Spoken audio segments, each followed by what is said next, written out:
Bien le bonsoir à tout un chacun. Merci de nous rejoindre pour ce nouveau temps d'études bibliques. Nous sommes là pour une nouvelle fois ouvrir la parole de Dieu, être fortifiés en introduction à un temps de prière. Nous allons demander justement la grâce du Seigneur sur ce que nous allons faire et nous allons ensemble chanter ses louanges. Prions. Merci Seigneur de nous entendre, de nous écouter. Merci Seigneur parce que tu nous appelles à une espérance, à une réjouissance qui est éternelle. Tu as dit que tu as mis dans notre cœur plus de joie qu'ils n'en ont quand abondent leurs mous et leurs vins. Seigneur, tu as dit que en ta présence, il y a des joies et des délices éternelles. Merci Seigneur de nous aider à les savourer et à avoir cette assurance que puisque nous nous réjouissons en toi, tu vas pourvoir à tous nos besoins. Nous te faisons confiance et nous t'avons prié dans le nom de Jésus.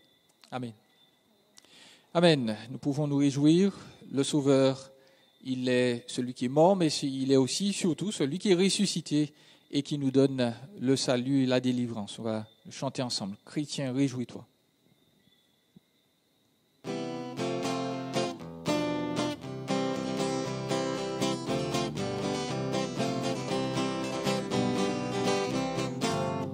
Chrétien, réjouis-toi, tressaille d'allégresse, car ton Sauveur est roi. Regarde aller sans cesse en son amour.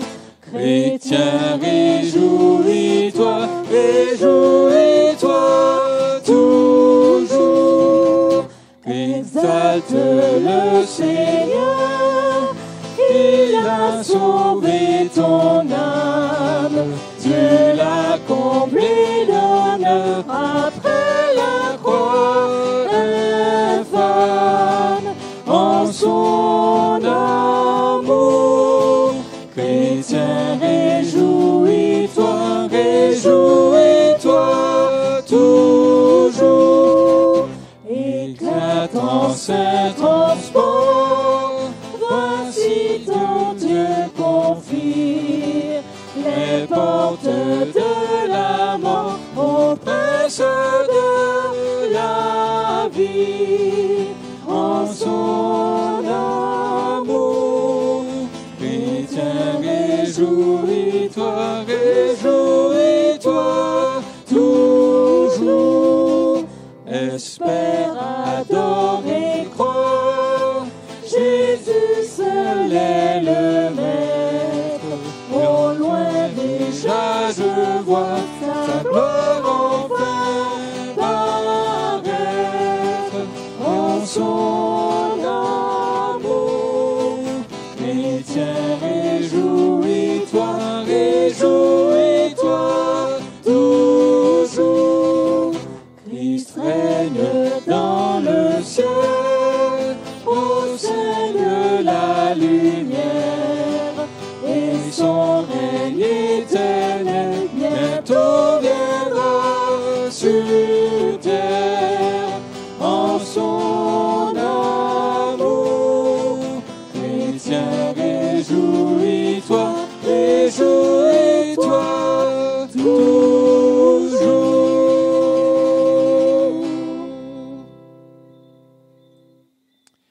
Nous pouvons louer le Seigneur. Il nous a délivré, sa miséricorde, sa grâce dure éternellement. Alléluia, louez l'Éternel.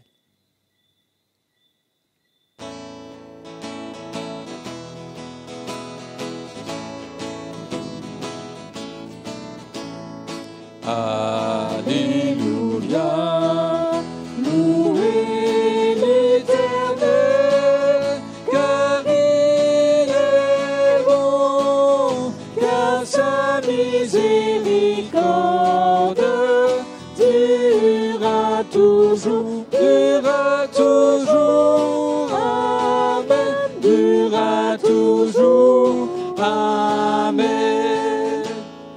Non pas à nous, Seigneur, pas à nous, mais à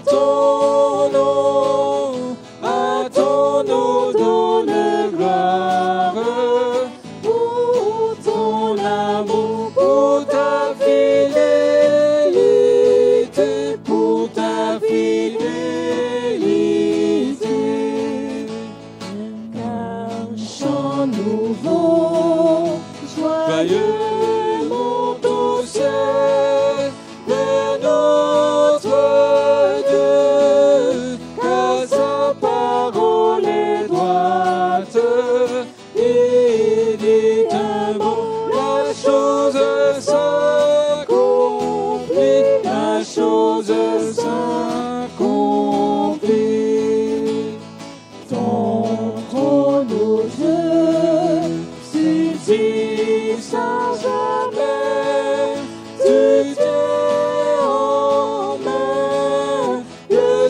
concept de justice.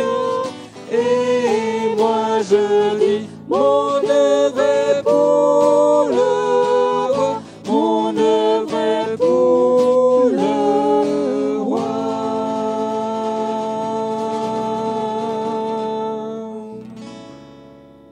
Les bienvenus pour ce nouvel entretemps biblique. Nous sommes vraiment reconnaissants au Seigneur de pouvoir passer régulièrement de tels moments autour de la parole de Dieu et dans sa méditation. Bien-aimés, ce soir, mettez vos chaussures, nous allons marcher. Qu'en dites-vous ? Aimez-vous vous promener dans cette belle nature que Dieu nous offre ici en Martinique ou partout ailleurs ? C'est toujours, n'est-ce pas, un moment bienfaisant pour nos corps, pour nos esprits, pour notre santé. Mais il y a une autre marche que nous devons entreprendre, et ceci quotidiennement. Elle est de nature spirituelle. Cette marche spirituelle parle de communion, de relation, et elle se vit avec Dieu.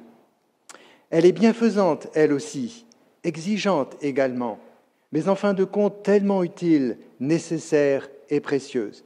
Eh bien, c'est de cette marche dont nous allons nous entretenir ensemble ce soir dans cette méditation.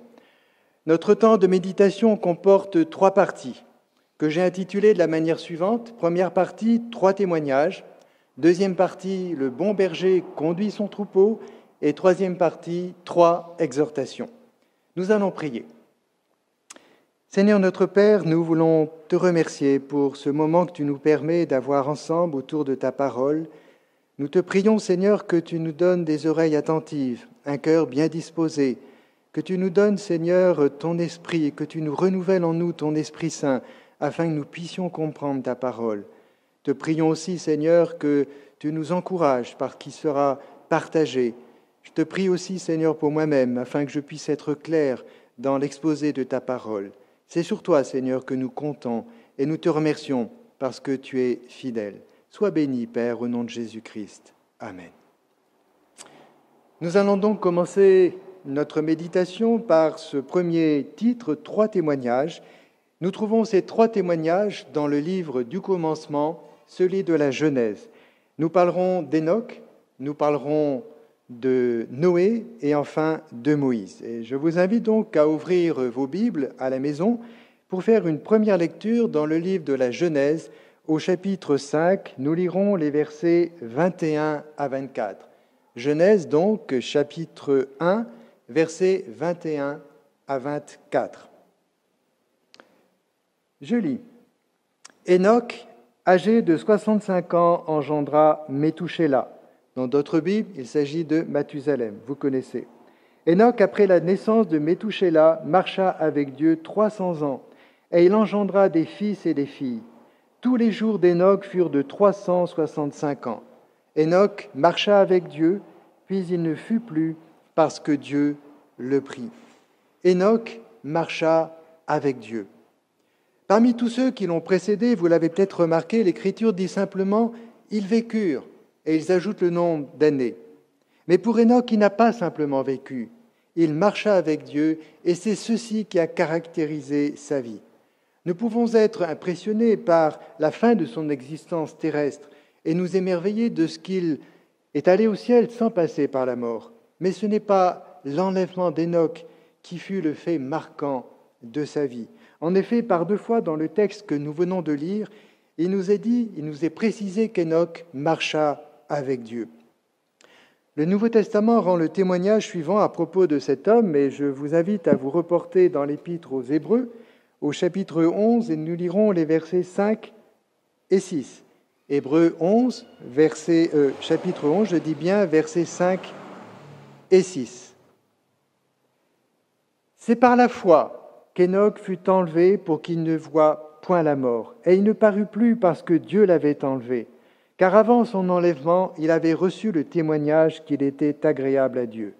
Or, sans la foi, il est impossible de lui être agréable, car il faut que celui qui s'approche de Dieu croie que Dieu existe et qu'il est le rémunérateur de ceux qui le cherchent. Qu'y avait-il donc de remarquable chez cet homme ? Avant son enlèvement, nous est-il dit, il a reçu le témoignage qu'il était agréable à Dieu. Qui a donné ce témoignage ? Ça ne peut être que Dieu lui-même, n'est-ce pas ? Quel est donc l'élément de la vie d'Enoch qui a suscité cette appréciation de la part de Dieu ? Le verset 6 que nous venons de lire nous donne la réponse. Sans la foi, il est impossible d'être agréable à Dieu. Je répète, sans la foi, il est impossible d'être agréable, d'être agréé de Dieu. La foi, voilà ce que Dieu a vu chez cet homme. Comment s'est manifestée la foi d'Enoch ? Eh bien, toujours ce même verset 6 nous dit deux choses qu'Enoch a manifestement pratiquées pendant sa vie. S'approcher de Dieu et croire que Dieu était le rémunérateur de ceux qui le cherchent. Enoch recherchait la proximité de son Créateur. Il recherchait une relation, une communion avec son Dieu. Et il l'a recherché avec foi pendant sa vie, c'est-à-dire sans s'appuyer sur ses capacités propres, mais en comptant sur la grâce de Dieu. Enoch vivait une relation de confiance et d'espérance avec Dieu. Il comptait sur Dieu, qui est le rémunérateur de ceux qui le cherchent. On ne cherche, frères et sœurs, jamais Dieu en vain. Pourvu, bien sûr, que nous le recherchions avec sincérité de cœur et avec un cœur, bien sûr, bien disposé. C'était le message, d'ailleurs, du prophète Jérémie aux exilés de Juda à Babylone. Je vous lis simplement, ne le cherchez pas, les versets 12 et 13 du chapitre 29 du livre du prophète Jérémie. Voici ce qu'il dit, et c'est Dieu qui parle. « Vous m'invoquerez et vous partirez. Vous me prierez et je vous exaucerai. Vous me chercherez et vous me trouverez si vous me cherchez de tout votre cœur. » Marcher avec Dieu, frères et sœurs, eh bien c'est tout simplement marcher par la foi. Et c'est ainsi, de cette façon-là, que l'on peut être agréable à Dieu. Voilà le témoignage fondamental que nous a laissé Enoch. L'enlèvement d'Enoch n'a été finalement que le prolongement de sa vie de foi. Deuxième personnage dans ces trois témoignages, Noé. Reportons-nous donc à nouveau dans le livre de la Genèse, au chapitre 6, et nous lirons les versets 9 et 11. Genèse, chapitre 6, verset 9, et nous lirons ensuite le verset 11. « Voici la postérité de Noé. Noé était un homme juste et intègre dans son temps. Noé marchait avec Dieu. » Verset 11. « La terre était corrompue devant Dieu, la terre était pleine de violence.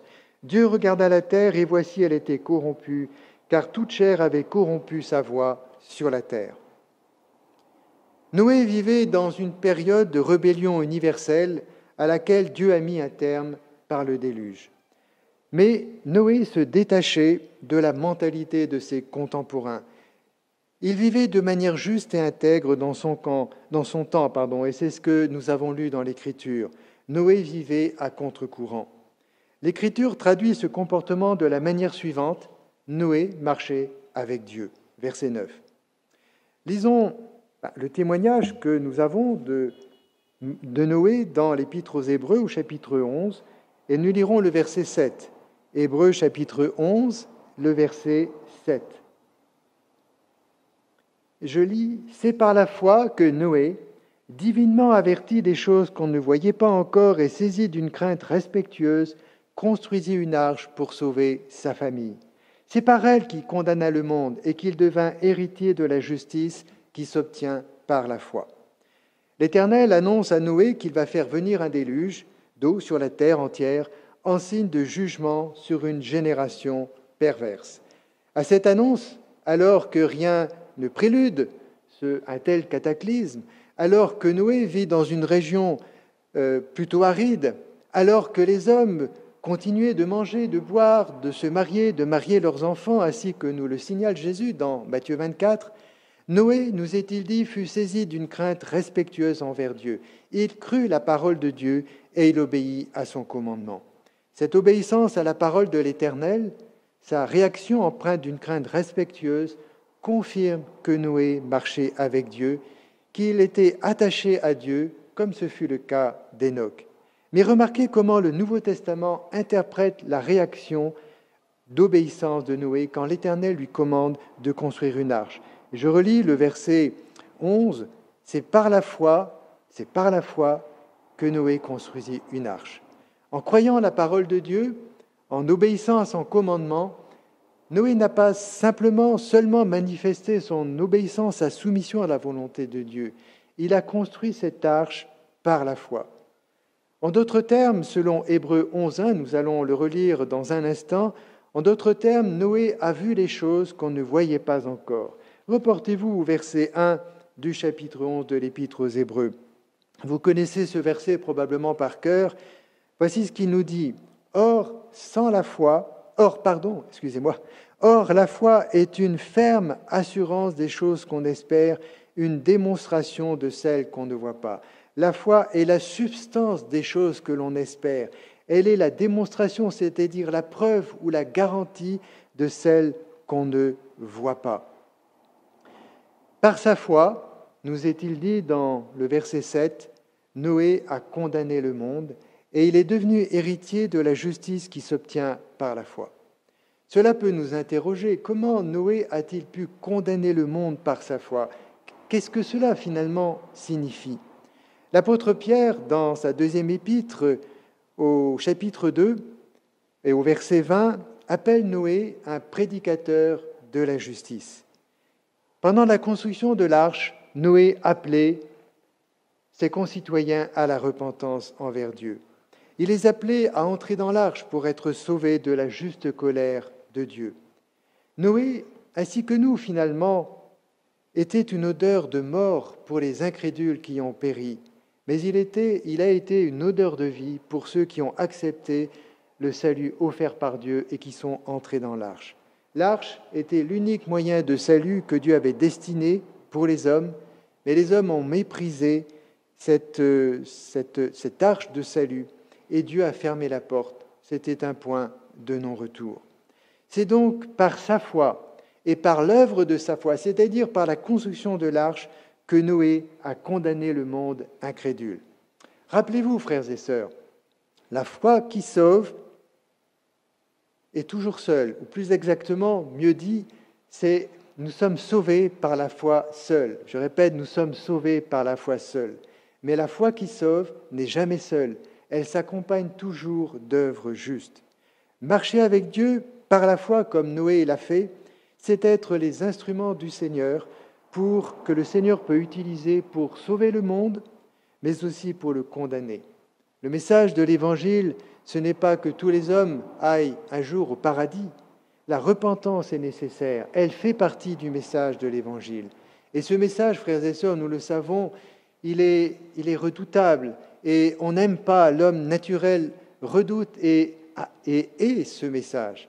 Mais c'est pourtant le message de l'Évangile. Il faut passer par la repentance, il faut s'humilier devant Dieu pour recevoir le salut que Dieu nous promet. Il fallait s'humilier pour entrer dans l'arche. Le troisième personnage, c'est Moïse.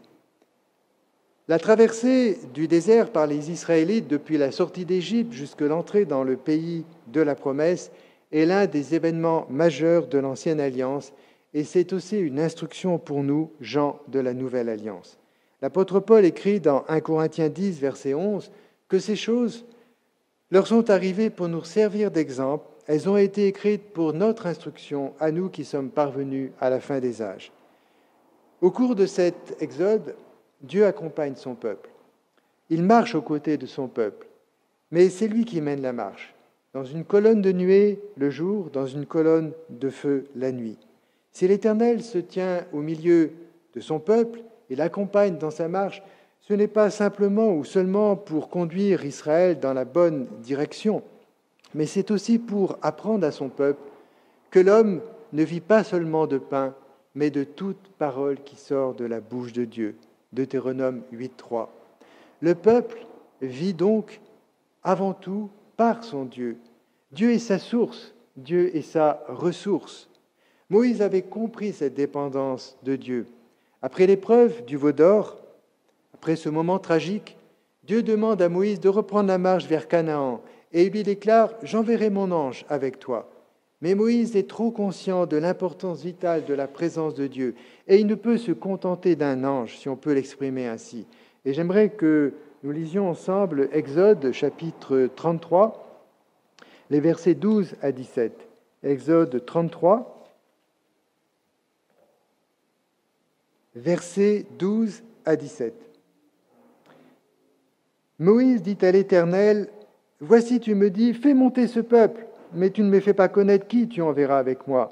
Cependant, tu as dit, je te connais par ton nom, et tu as trouvé grâce à mes yeux. Maintenant, si j'ai trouvé grâce à tes yeux, fais-moi connaître tes voies, alors je te connaîtrai, et je trouverai encore grâce à tes yeux. Considère que cette nation est ton peuple. » L'Éternel répondit, « Je marcherai moi-même avec toi, et je te donnerai du repos. » Moïse lui dit, « Si tu ne marches pas toi-même avec nous, ne nous fais point partir d'ici. Comment sera-t-il donc certain que j'ai trouvé grâce à tes yeux, moi et ton peuple?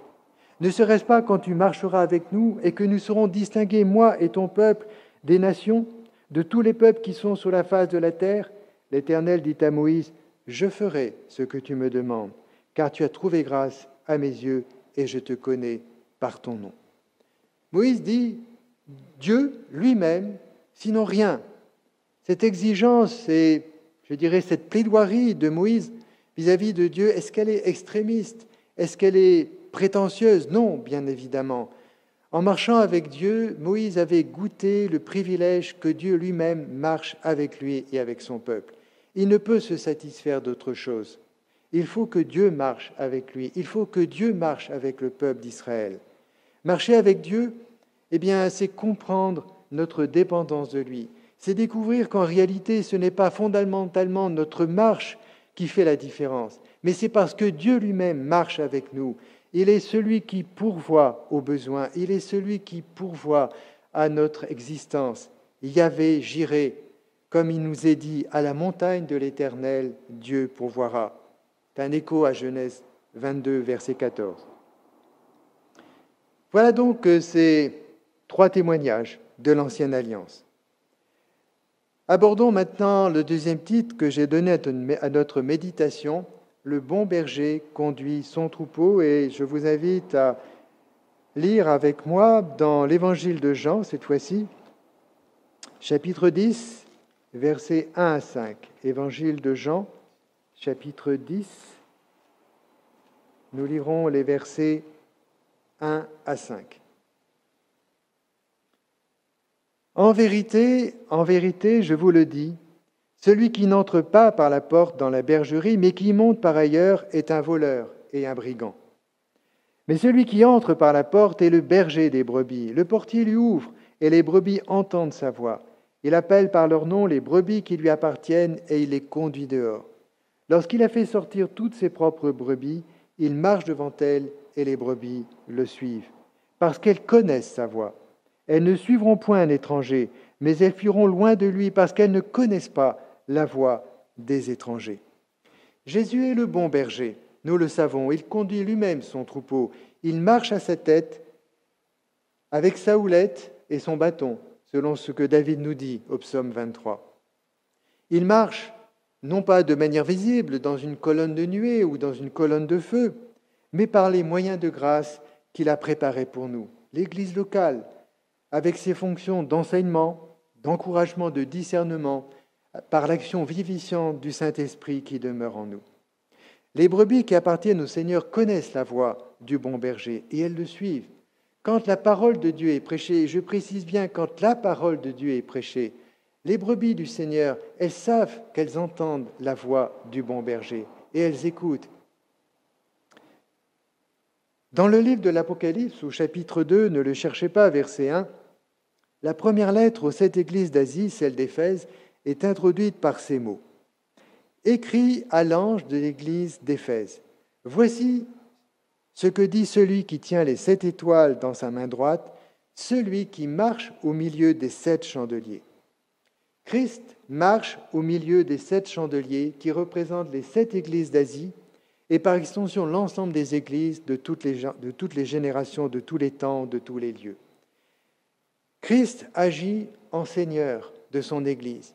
Il marche au milieu de son peuple. Il passe en revue ses églises. Il en est le chef suprême. Il est la tête et c'est lui qui reprend et qui console. Lisons Colossiens, chapitre 2, versets 1 à 3. Épître de Paul aux Colossiens, chapitre 2, versets 1 à 3, et ensuite les versets 6 et 7. Colossiens 2, versets 1 à 3. « Je veux en effet, dit Paul, que vous sachiez combien est grand le combat que je soutiens pour vous. Pour ceux qui sont à Laodicée, retenez bien ce nom, et pour tous ceux qui n'ont pas vu mon visage, afin qu'ils aient le cœur rempli de consolation, qu'ils soient unis dans l'amour et enrichis d'une pleine intelligence pour connaître le mystère de Dieu, savoir Christ, mystère dans lequel sont cachés tous les trésors de la sagesse et de la science ou de la connaissance.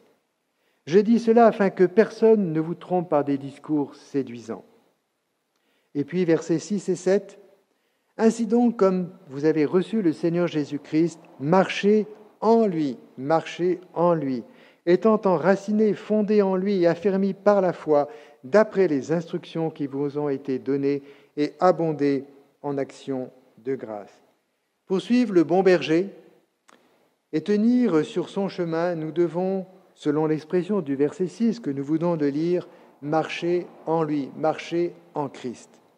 Qu'est-ce que cela signifie ? Paul l'explique dans la suite du verset. Il nous exhorte à nous enraciner et à nous fonder en Christ. Christ, nous le savons, est le fondement, il est la pierre angulaire de l'Église et bien sûr aussi celle de nos vies personnelles. Mais une maison, frères et sœurs, ne se limite pas aux seules fondations. Il faut des murs, il faut un toit, une superstructure. La solidité de fondation ne garantit pas à elle seule la stabilité de la maison tout entière. Les murs, la toiture, toute la structure de la maison doit être bien bâtie, doit être bâtie correctement. La stabilité de notre maison, celle de notre vie personnelle, celle de nos églises, s'acquiert par notre foi, celle des membres de l'Église, lorsque celle-ci s'affermit. Et la foi s'affermit lorsqu'elle se nourrit de la sève de la parole de Dieu, c'est-à-dire de l'enseignement ou de l'instruction apostolique, et qu'elle vit selon, bien sûr, ce qu'elle nous dit.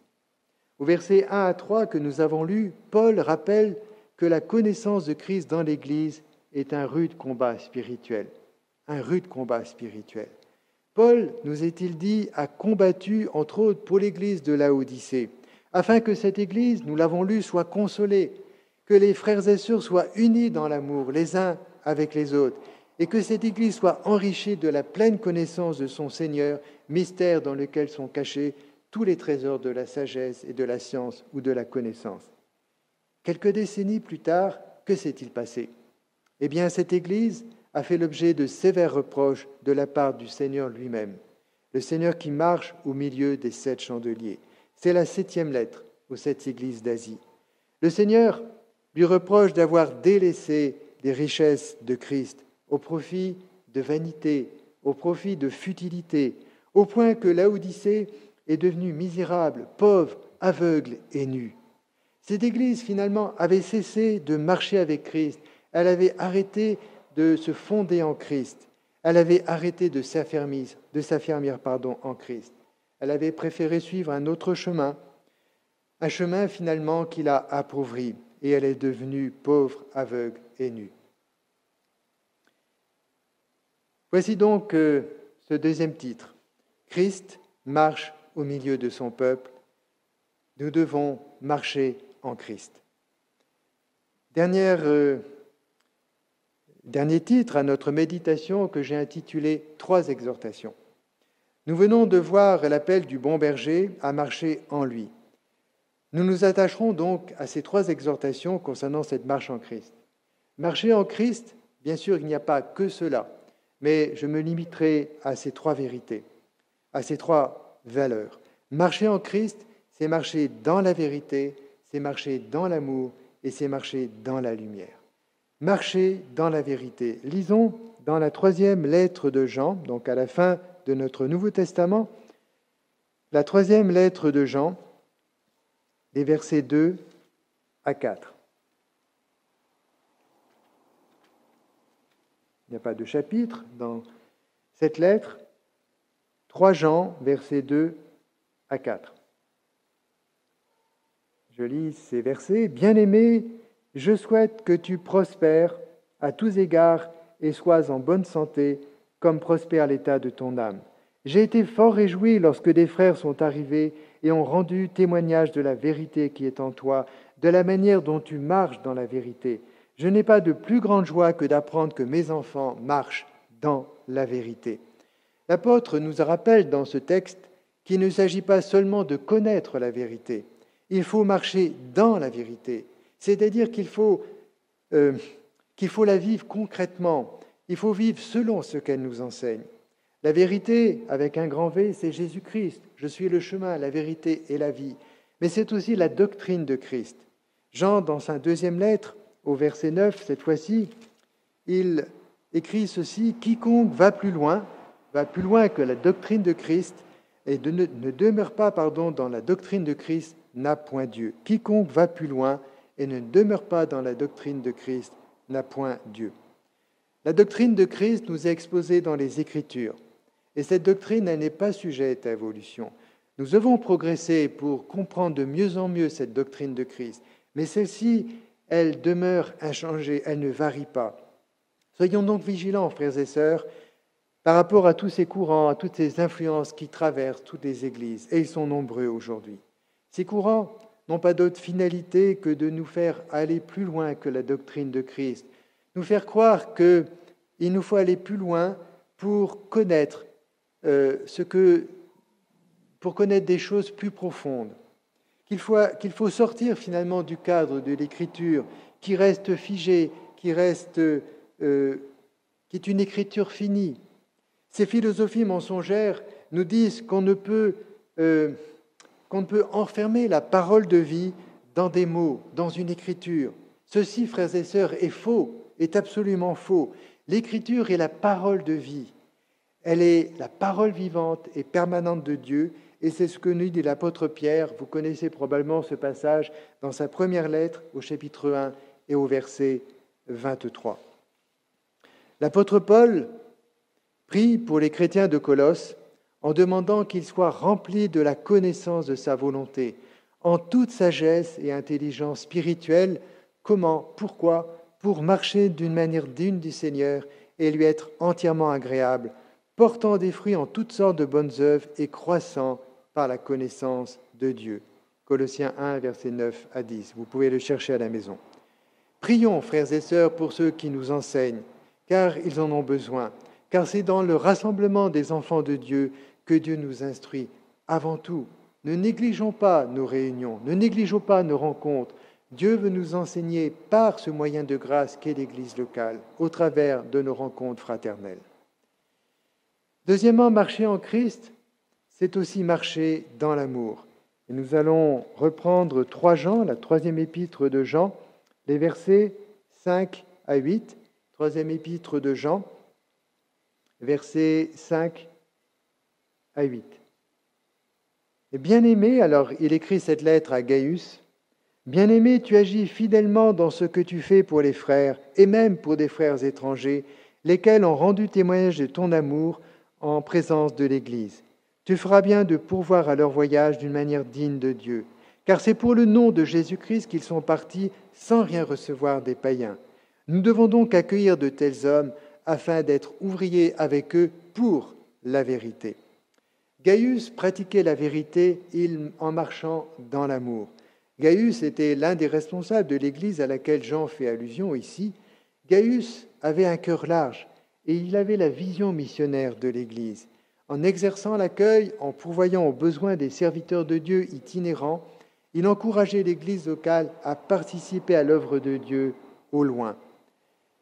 Ce n'était pas le cas d'un autre homme de cette Église, Diotrephe. Lisons un peu plus loin les versets 9 à 11 de la même épître. Bien-aimé, le verset 9, excusez-moi. J'ai écrit quelques mots à l'Église, mais Diotrephe, qui aime à être le premier parmi eux, ne nous reçoit point. C'est pourquoi, si je vais, je rappellerai les actes qu'il commet en tenant contre nous de méchants propos. Non content de cela, il ne reçoit pas les frères, et ceux qui voudraient le faire, il les en empêche et il les chasse de l'Église. Bien-aimé, n'imite pas le mal, mais le bien. Celui qui pratique le bien est de Dieu. Celui qui fait le mal n'a point vu Dieu. Il me semble que Diotrephe était aussi l'un des anciens de cette Église locale. Je peux me tromper, mais il me semble. Diotrephe aimait à être le premier. En d'autres termes, il faisait prévaloir ses pensées, sa direction sur les affaires de l'Église, cette prétention à vouloir être le chef, peut-être même au-dessus des autres, a favorisé l'orgueil dans son cœur et a forgé une attitude de dureté. Cette voie, dit l'apôtre Jean, est celle du mal. Et Jean conclut en disant « Diotrephe n'a point vu Dieu ». Terrible constat pour celui qui voulait être le premier. Cette exhortation à marcher dans l'amour est rappelée par l'apôtre Paul en Éphésiens 5, versets 1 et 2, que je vous lis. « Devenez les imitateurs de Dieu, comme des enfants bien-aimés, sous-entendu de Dieu. Marchez dans l'amour, à l'exemple de Christ, qui nous a aimés et qui s'est livré lui-même à Dieu pour nous, comme une offrande et un sacrifice d'agréable odeur. » Marcher dans l'amour. Enfin, marcher en Christ, c'est aussi marcher dans la lumière, et nous nous reportons à la lettre de Paul aux Éphésiens, au chapitre 5, et nous lirons les versets 8 à 14. Éphésiens 5, versets 8 à 14.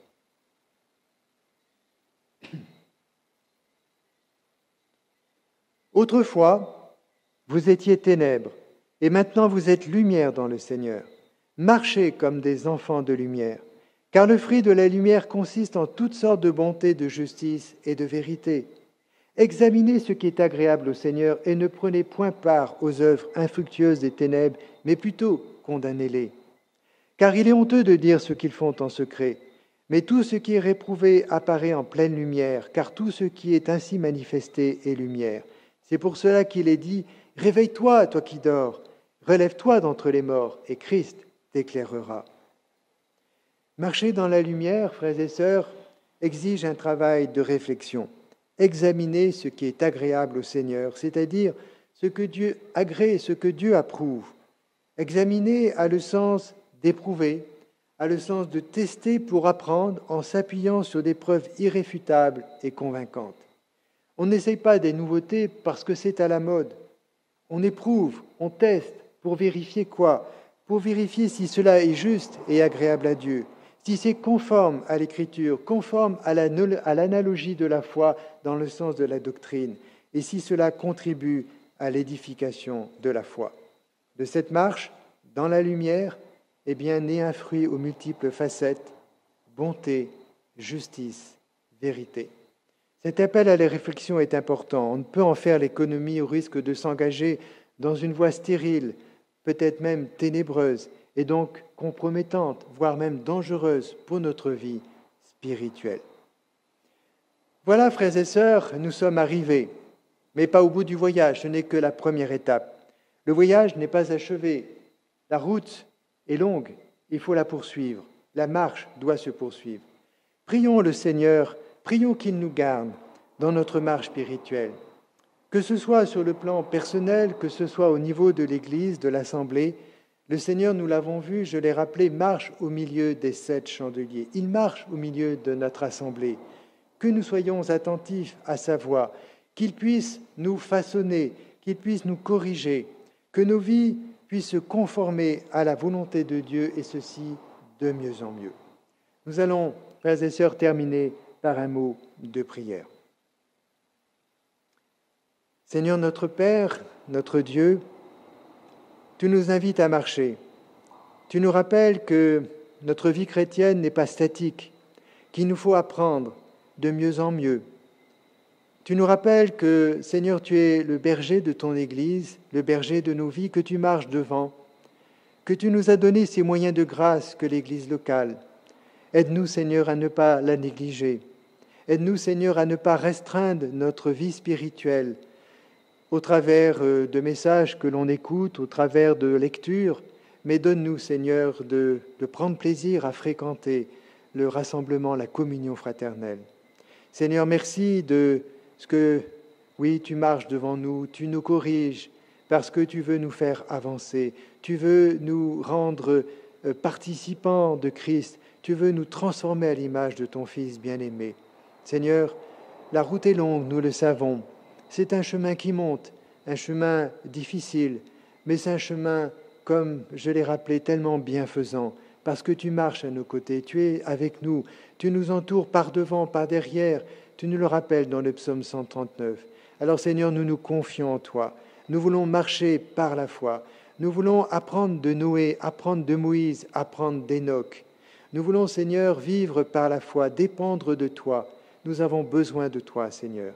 Seigneur, je te prie pour mes frères et sœurs qui m'écoutent, pour les amis de notre site qui nous écoutent régulièrement, pour que tu donnes à chacun de se réfugier en toi, d'apprendre de toi et d'avancer avec toi. Seigneur, merci de nous accompagner. Merci pour ces moments. Merci parce que tu es fidèle. Nous nous confions en toi. C'est au nom de Jésus-Christ que nous t'avons prié. Amen.